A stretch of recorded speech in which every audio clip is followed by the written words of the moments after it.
So let's have a look at why joy is so important.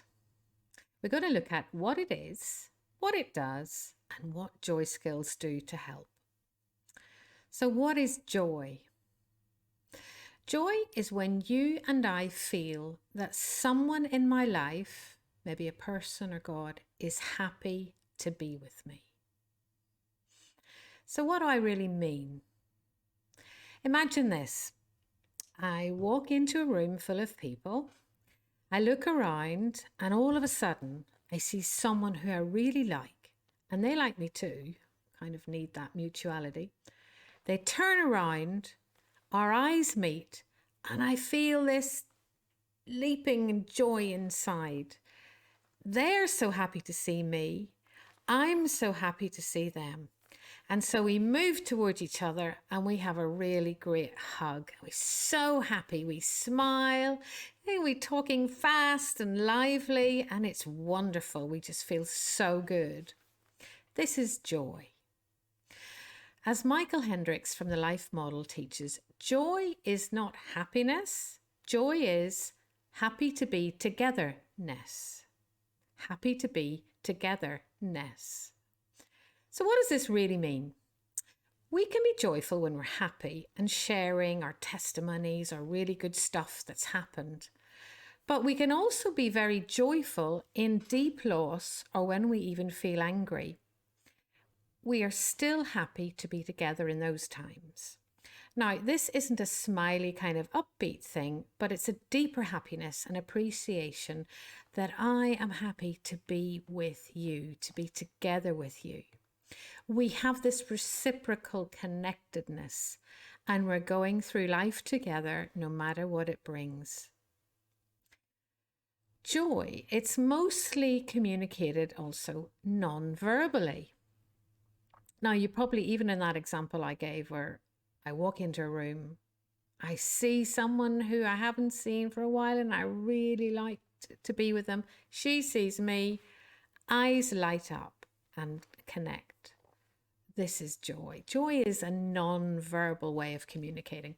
It's body language. It's not words that communicate the joy. I feel joy when I see it on your face. So my right brain in this is doing this faster than conscious thought. It's like, again, when I walk into that room, it all happens so quickly, tick, tick, tick, and there it is. My right brain scans the environment 6 times a second, looking for face, eyes, voice, tone, body posture that communicate to me really clearly that that person is happy to be here with me. Now, I'm scanning for those people who are happy to be with me. That's what we all do. That's how our brain is designed. In this process, people are communicating back to me that I'm really special, that I'm someone I want to be, that they want to be with. This is joy. So let's look at some more examples. Now, you might find this kind of joy perhaps in the supermarket. You turn the corner and there you see someone you really like. They turn around, your eyes meet, and you feel delight. It's like we just start building this joy because you're so glad to be with them. Maybe you experience this again when you go to your home group. You walk into the house, into the living room, and there they are. Face, yay, lights up. Everyone's eyes lights up, or those that you particularly get on well with, and you build joy. It's just even by that looking at each other and our faces looking towards each other. Maybe it's on a Zoom call with the faces or the friends of the co-workers you see. You know, you all log on into the room. Oh, there's Doreen or someone. And you look at each other and immediately you're building joy because you're glad to be with each other. You might be there, you might have like 10 faces on the screen, but that one has just done it for you. You are reciprocating the joy that they're sending to you and you know it. Or maybe it's standing there at church and you're worshiping Jesus and you turn around and catch someone's eye or face, someone you love around you, and you give and receive joy just in that look. You're glad to be there with them. It's so lovely. Maybe it's even at home, or you're on your own with the Lord. And you're drawing close to him and spending time with him. And then you just sense his presence. He's there. And he's giving you that peace or that reassurance you just needed. He's noticed you. He's glad to be with you. This is joy. Let's look at when the opposite happens. Oh, I walk into a room and maybe I sense team I'm part of or I'm leading. Oh, they look tired. You just feel this low joy in the room. They're not interested in each other. And you can walk in and just feel this negativity or apathy, or something's wrong, something's not good. Now in that, so there's no kind of building joy, there's no connecting facially and the eyes lighting up. This is not happening. It's not a good place. In that situation, I can choose to adapt my tone to theirs, or I can build my own joy capacity so it's not affected by what's happening in the room, or it's not depleted by what's happening in the room. And then, if I like, I can choose to help build the joy in that room with using some of the skills that we teach. And they're going to build a relational joy and switch people back on to be able to connect and to be kind. These are simple examples of the fact that joy is not primarily verbal. So when the words we're saying mismatch what's on our face, when that happens, and I'm sure you've all examples when the words that someone speaks don't match the expression on their face or their eyes, we trust our right brain intuition. We tune into what our right brain says, not the actual words spoken. So someone comes up to you and says, "It's so nice to be with you today." I mean, miserable face. Words say that they're happy to be with you. Something not right there. Is this genuine? So my right brain intuition is switching on there. And it's that right brain tells us really if someone is happy to be with us. So yeah, in understanding this non-verbal nature of what joy can be, it's really helpful to remember what I described in the beginning about how joy is built in our first months of life. When a mom and a baby exchange their mutual gaze, that's when this happens. So when mom smiles at baby and baby smiles back, there's a joy amplification. Okay. Now Jim Wilder will call this joy mountain. Okay. They gaze at each other, mom and baby, and they gain joy. They build the joy until they have to break eye contact for a little rest because there's just so much joy going on. Okay. And then they go back and start again. You know what it's like, the little baby. Ooh, how you, oh, look. He used to do all the nice little faces. This stuff is joy building. And then the break is taken. Oh, baby's had enough. I've had enough. Oh, just need to rest. And then we go back to it. This is building joy mountain. Now, as they do this together, mom is pouring energy into baby's brain. Okay. Now, Jim would say it's like mom downloads her joy into her child. By being with someone who is glad to be with me, I build joy mountain. By simply connecting with someone who is happy to be with me, who is safe, this grows the relational, emotional part of the brain, and my joy can be built even higher. This builds joy mountain, and it's such good news.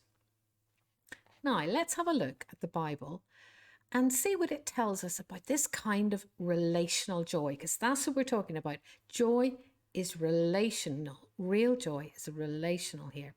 So our definition of joy is the feeling you get when someone's face lights up when they see you. Okay? It's when someone is glad to be with you. This is joy. So in our brains, facial recognition is connected to the part that builds joy. So our facial recognition is connected to the part that builds joy in our brain. We have this natural wiring to scan for faces that bring us joy. Okay. Primarily, this is where we notice and receive joy, that part of the brain, a face-to-face connection. Now, what is so exciting is realizing how joy in the Bible is frequently associated with seeing a face, particularly the face of God. Let's look at Psalm 16, verse 11. It says, "You will fill me with joy in your presence." Now, the original Hebrew actually means, "You give me abundance of joy with your face." Some understanding of what joy actually is has got lost in the translations of some of the versions we use today. Now, in Psalm 21, verse 6, we read, "Surely you have granted him unending blessings and made him glad with the joy of your presence."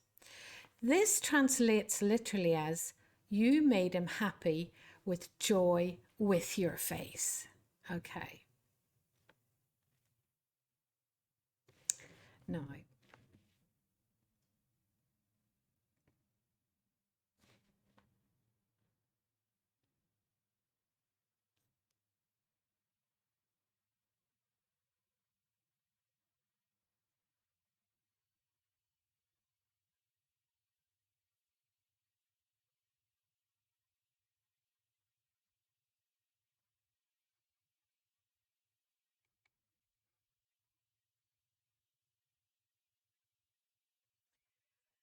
so we're going to look at the Bible and what it tells us about this kind of relational joy. Okay, it's relational joy.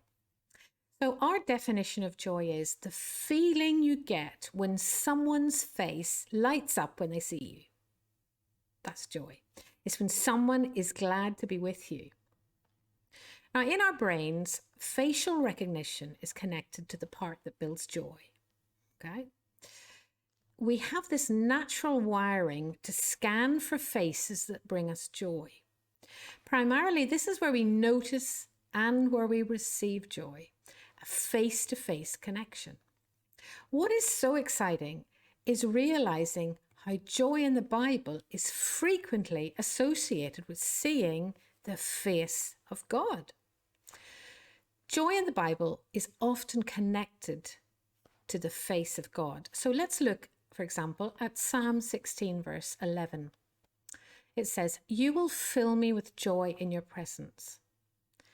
Now, the original Hebrew actually means, "You will give me the abundance of joy with your face." Now, some understanding of what joy actually is has got lost in the translations used today.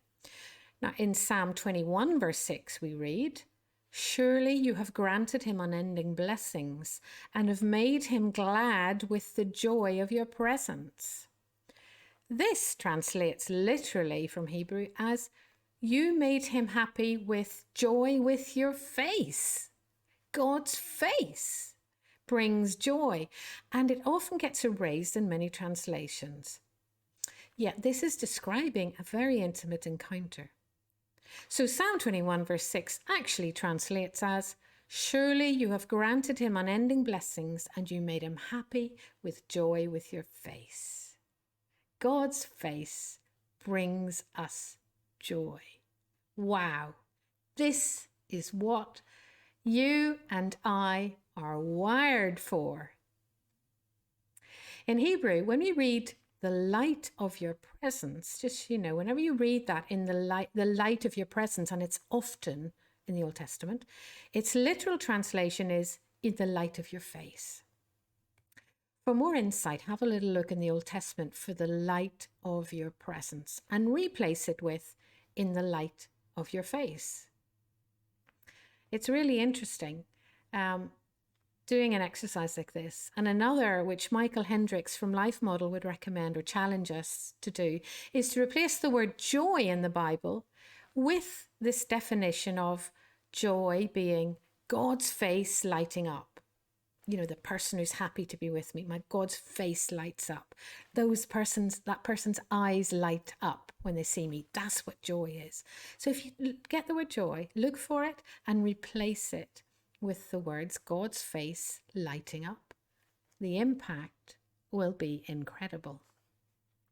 So Psalm 16 verse 11, that says, in your presence is fullness of joy. And that becomes, if you replace it, your face lights up because you're happy to be with me.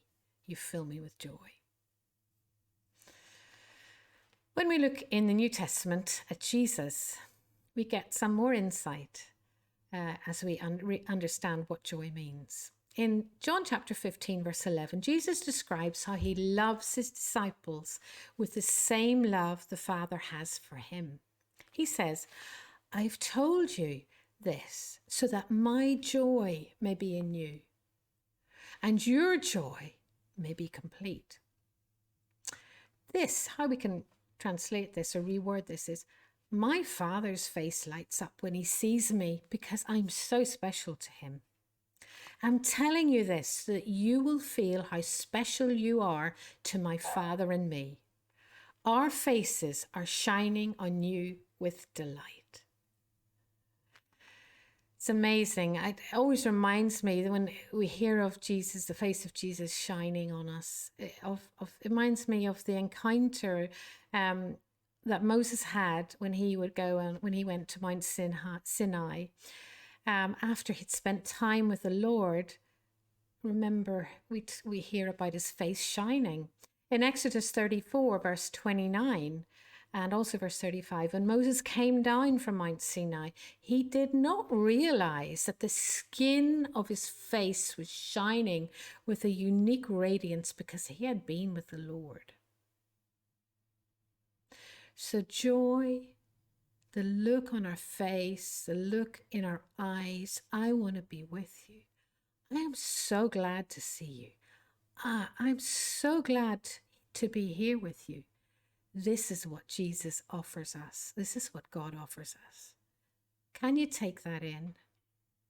The joy, the beauty, the radiance of the face of Jesus, of his presence with me. This is what my fuel for living is all about. Joy Mountain is full. So why not let the Lord shine his face on you right now? Would you like to catch a glance of God's face lighting up for you right now? Would you like to experience the fullness of his joy, that light shining from his face for you? God looks at you and he sees you. And his first reaction is to light up, to leap inside, because he has seen the face of his beloved one. This is joy. So let's welcome him. Let's ask him right now, where you are, to turn his face to you and to let you catch a glance. Let's receive his attention. Let his face light up for you in these moments.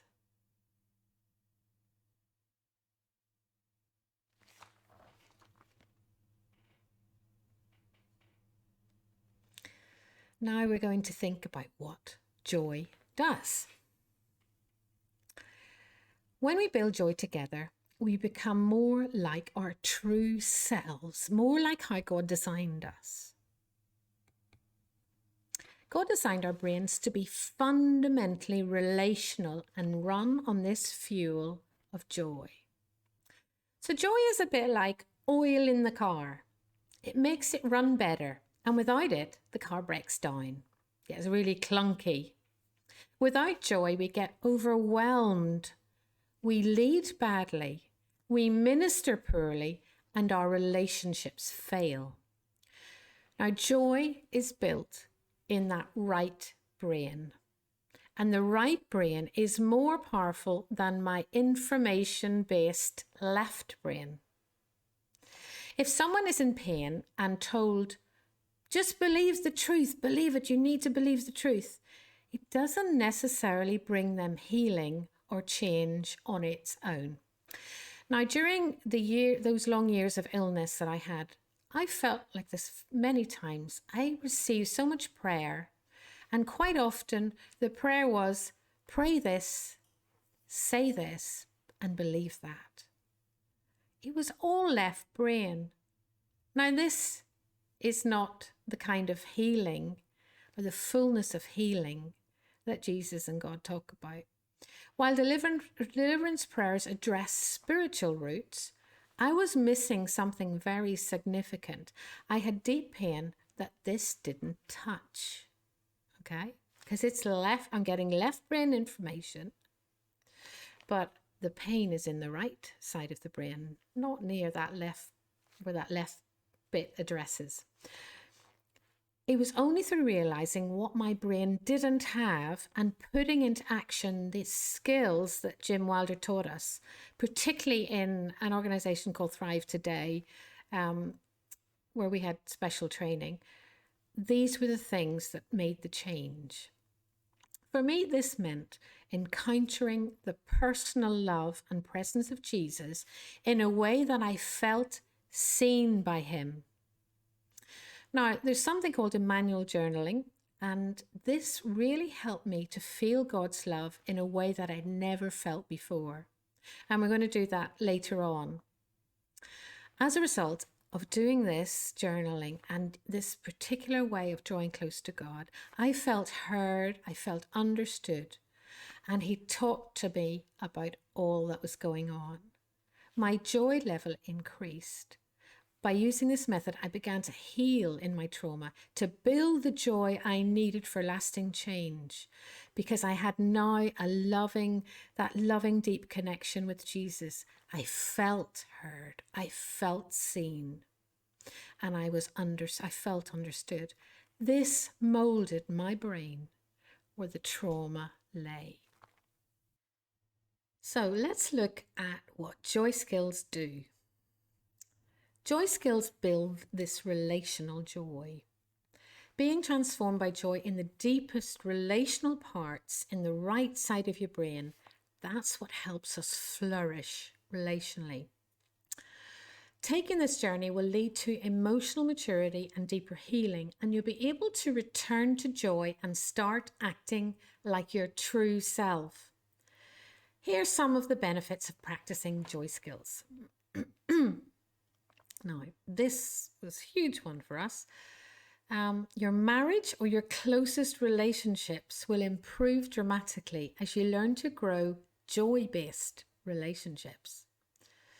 Now, the way we relate to each other changes from defensiveness or fear to trust and joy. That's what happens. Rather than a fear-based relationship, which many of us have, our relationships can become joy-based.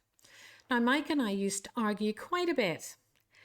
When we did our maturity test, which is another thing that we do in Joyskills, and Jim Wilder does a lot of work on. When we did our maturity test, just in stages of relational development, we realized that neither one of us grew up with much ability to synchronize. As we learned then how to validate each other and how to synchronize, that became a huge game changer in our relationship. Our household is now much happier, much calmer, and the skills have positively also affected our kids. Many of these skills can be done with children. You need to know that. It's amazing. Bringing them in, teaching them young, amazing, building joy all along. Furthermore, your relationships with your co-workers or your ministry teams will be transformed if you practice these joy skills. Now, those relationships you have will improve, and you'll notice that people become less aggressive and more compassionate, less triggered and more patient, more understanding. The result is a safer environment for everyone to flourish in. For me, I no longer get triggered as often as I used to. I'm acting a lot more like myself, my true self. As I healed with joyful connecting, because that's what this is about, my attachment style began to change. That's the deepest capacity to connect, where our deepest pain lies, that mum and dad laid in how they parented. That style of attachment and how bonded I am with others, that changed, and that moved forward into healthier ways. Also, being able to notice and name your emotions and feelings. This is very significant. It's another thing we do in Joy Skills. We find that this is the starting point of any personal transformation, being able to notice, what am I feeling? Actually naming it. Something the Brits over here are not very good at. Then you find that you can also return to joy from your deepest emotions much more quicker than you ever have. So returning to joy from sadness, returning to joy from fear, returning to joy from anger. We all get angry.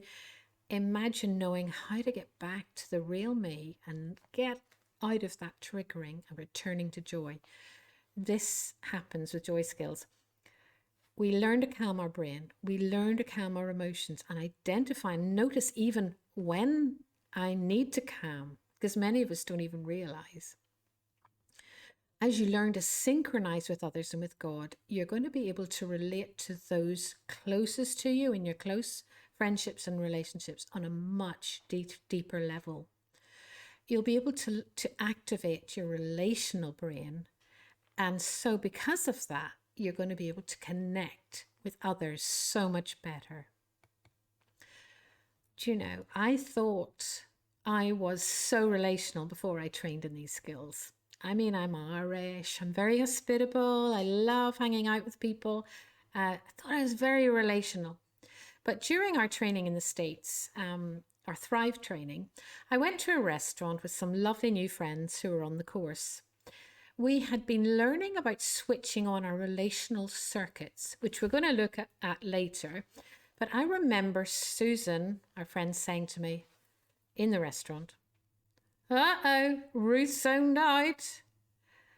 And suddenly I realized I was not emotionally or relationally engaged in that specific moment.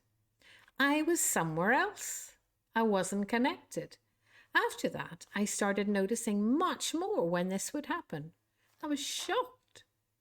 So when I'm not connected, when I'm somewhere else, when my mind is a different place from what my words are saying, and the words are being spoken to another, I'm not being relational. So we learn to notice when we're not being relational and switch on those circuits again. As I grew and trained other people in the skills as well, Mike and I started to receive testimonies that really describe significant shifts happening in people's lives. And as they used these joy-building techniques, stuff shifts and doesn't slip back. Since then, Mike and I have seen so many more people transformed. Instead of feeling stuck, they are now flourishing in relational maturity and joy, and they want to keep sharing that joy with others.